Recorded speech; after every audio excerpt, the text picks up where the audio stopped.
Hello everyone, and welcome to my Sister Wives For You channel. I hope everyone is having a wonderful day. Before we begin, please hit the subscribe button and give this video a thumbs up. The war for Coyote Pass has spiraled into something far darker and more destructive than even the most loyal Sister Wives fans could have imagined, and now it looks like the endgame is finally here. The chapter where Kody Brown and his once favored wife Robyn find themselves backed into a corner with nowhere to run, no excuses left to lean on, and no allies willing to shield them from the tidal wave of fallout crashing against their carefully constructed empire of control, manipulation, and favoritism. Because for years viewers have watched Kody position himself as the ultimate patriarch, the man who claimed to be guided by faith while really making choices fueled by ego, pride, and a relentless obsession with power, and though his wives once followed along, Mary holding on despite neglect, Jeanelle grinding through financial strain to keep the family afloat, Christine putting her entire identity into serving a husband who never truly valued her, and Robyn stepping in late to the game yet somehow emerging as the queen at the center of it all.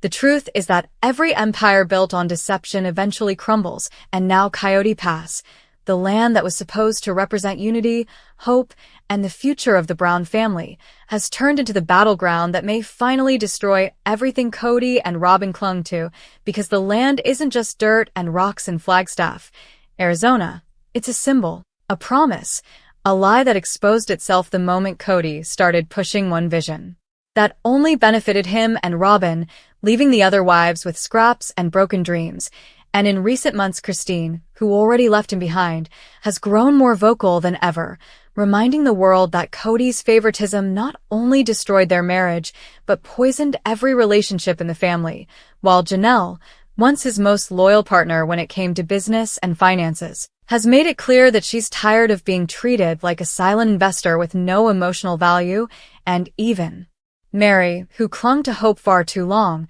has started to peel back the curtain and admit that Kody never really wanted her once Robyn entered the picture, and now as the women align, whether officially teaming up or simply refusing to be silent, Robyn and Kody's grip on Coyote Pass is shattering, with financial records, insider reports, and even whispers from the kids painting a picture of desperation behind closed doors. Because while Robyn has long positioned herself as the victim of the wives' jealousy, insisting she never wanted to be the favorite, fans aren't buying it anymore, not when every camera angle shows her enjoying the perks of Kody's obsessive loyalty, not when every confession reveals that she and Kody live like a monogamous couple while still reaping the financial benefits of the Sister Wives brand, and not when her tears always seem to come right on cue to deflect accountability. But now those tactics have lost their power because the wives have found their voices. The children have found their courage, and the audience has found its outrage, and the walls are closing in, not just metaphorically but legally and financially, because Coyote Pass isn't a vague dream anymore. It's a looming debt, a set of titles and property divisions that require real signatures, real money, and real cooperation, and with Jeanelle reportedly refusing to cave, Christine demanding justice, and Mary pulling away her quiet compliance, Kody and Robyn are standing on quicksand, their empires sinking beneath them, their control evaporating faster than their excuses can keep up, and fans are declaring it loud and clear. Game over. The favoritism era is ending. The Robyn-Kody dictatorship is collapsing, because no amount of spinning or sobbing can erase the truth that they built a house of cards on the backs of women who finally realized they deserved better. And now that realization has hardened into resolve, leaving Kody flailing, Robyn weeping, and Coyote Pass no longer a promised land but the final nail in the coffin of a family that could have been extraordinary if only its leader hadn't been so blinded by his need to control and his obsession with one wife, one narrative, one future, that left the rest to rot. So whether it's through legal loss, financial foreclosure, or the collective refusal of the wives and children to play along any longer, one thing is certain. The war for Coyote Pass has reached its climax, and the victors will not be the man and woman who thought they could hoard the land, the love, and the legacy all for themselves, because the story of Sister Wives has always been about resilience in the face of betrayal, strength in the face of erasure, and unity in the face of division. And now, finally, that unity is turning against the very people who abused it most. cornering Kody and ROBYN into a checkmate that no amount of manipulation can undo, proving that when you betray everyone around you, you eventually end up standing alone. On the battlefield, surrounded not by allies but by the ruins of your own making, and fans everywhere are watching, cheering, and saying what Kody and ROBYN never wanted to hear. The game is over, and they've lost everything. But the unraveling of Kody and ROBYN's power doesn't just stop with a symbolic defeat. It is playing out in real time, with each revelation tearing down the carefully spun narrative they've used to control not just the wives but the children, the finances, and the public image that once kept their reality TV machine running. Because when you peel back the curtain and look at the roots of this Coyote Pass war, you see how every seed of favoritism planted by Kody has grown into a thorny wall of resentment. And while he thought he was protecting his future with ROBYN by aligning the land divisions to her benefit,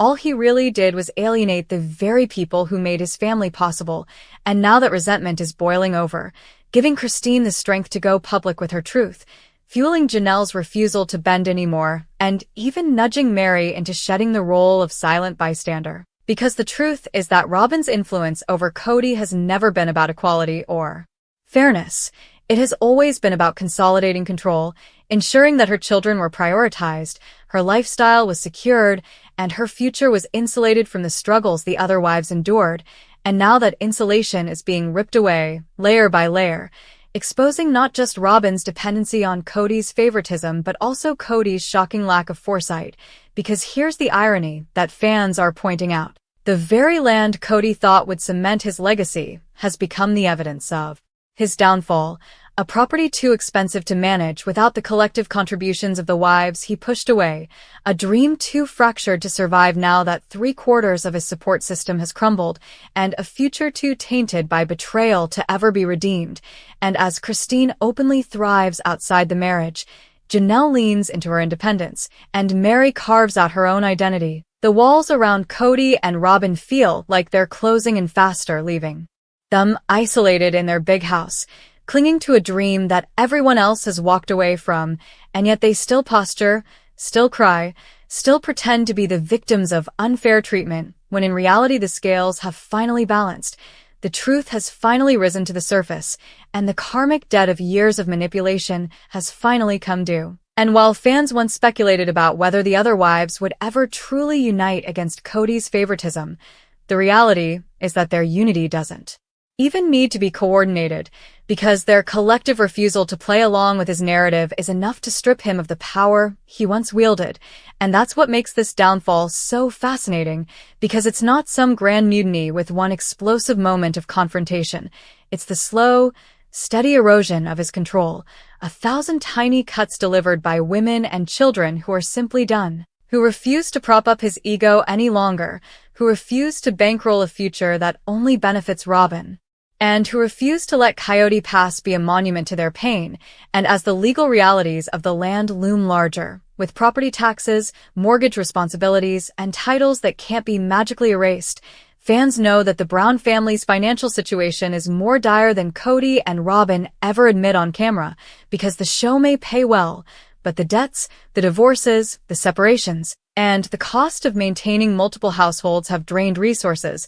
And without the collective income of 4 wives funneling into the same pot, the cracks are more obvious than ever, leaving Kody scrambling for answers he doesn't have, leaving ROBYN clinging to a fantasy that everyone else abandoned, and leaving the family name attached to a land dispute that symbolizes not hope, not unity, but destruction. And that's why viewers are calling this the final chapter, the point of no return. Because even if TLC continues filming, even if Kody and ROBYN try to rebrand the story, the essence of what once made Sister Wives compelling, the balancing act of multiple marriages, has collapsed, leaving only the story of one man and one wife who thought they could outmaneuver everyone else, and are now learning the hard way that no kingdom survives when its leader rules with arrogance and neglect. And so the chants from fans grow louder, echoing across social media, across podcasts, across headlines. Game over, Kody and ROBYN. You've been cornered.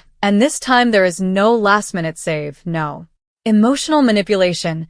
No orchestrated sob story that can erase the reality that the land you once promised as a future for all has become the battlefield that exposes your downfall. A downfall not orchestrated by outside enemies, but delivered by your own choices, your own arrogance, your own inability to see the value in the women and children who gave you everything until you gave them nothing in return. And now, as Christine thrives in new love, as Jeanelle stands proud in her independence, as Mary rebuilds from the ashes, and as the children, once silenced, speak their truths, the legacy of Kody and ROBYN is sealed not as visionaries, not as victims, but as the architects of their own destruction, proving once and for all that favoritism might win the battle, but it never wins the war, especially when the war is fought on the sacred ground of trust, love, and family, because once that ground is poisoned, no home, no land, no Coyote Pass dream can ever grow from it again, and that is the true tragedy, the true lesson, and the undeniable ending to the story they thought they could control forever. And yet what makes this downfall even more gripping is the undeniable fact that Kody and ROBYN still act as though they're misunderstood, as though the narrative of betrayal belongs not to them but to the wives who finally stood up and walked away. And in that denial you see the heart of the problem, because Kody has always been more concerned with image than with substance, more focused on appearing like a strong patriarch than actually leading with wisdom, fairness, or love, and ROBYN has always leaned into that weakness, soothing his ego when it suits her, crying on cue when it garners sympathy, and allowing the other women to absorb the weight of the family sacrifices while she remained comfortably sheltered. But those tactics, once effective in the earlier seasons, no longer land the same way because fans have seen the pattern too many times. They've recognized the rehearsed tears, the carefully placed sighs, and the subtle manipulations that always result in ROBYN getting what she wants, while the other wives are left to either swallow the injustice or erupt in frustration. And now that Christine has walked, Jeanelle has pushed back, and Mary has admitted to her years of neglect, ROBYN's emotional appeals sound hollow, like a script too worn out to believe anymore, because the truth is visible, undeniable, and louder than any tears she can cry, and it's all centered on Coyote Pass, the very land that was supposed to unify them, but instead has turned into the chain around their necks, dragging Kody and ROBYN down while liberating everyone else who chose to step away. And it's not just about property rights or money. It's about symbolism, because Coyote Pass was supposed to be their Eden, their promised land, their chance to finally live in harmony, but it instead became the cursed ground where favoritism killed trust, where promises turned to ash, and where the reality of one-sided devotion was laid bare for the world to see. And that's why fans everywhere keep saying this is game over, not just because Kody and ROBYN can't financially manage the dream without the others, but because the dream itself is poisoned, and no amount of rebranding or future TLC episodes can change the fact that the wives no longer want it, the children don't believe in it, and the fans see it as the clear symbol of betrayal. And so the irony is thick, almost poetic, because while Kody and ROBYN cling to the idea that Coyote Pass will one day be their victory, it has already become their tombstone, the reminder carved into stone that they lost everything because they could not value everyone, and now they live in a house filled with echoes of excuses, while the women they underestimated build real lives beyond their control, and the children they thought would remain silent grow louder with each passing year, telling their truths in interviews, on social media, and through their very presence on the show, exposing that the great patriarch, who once commanded obedience, is now a man cornered by his own decisions,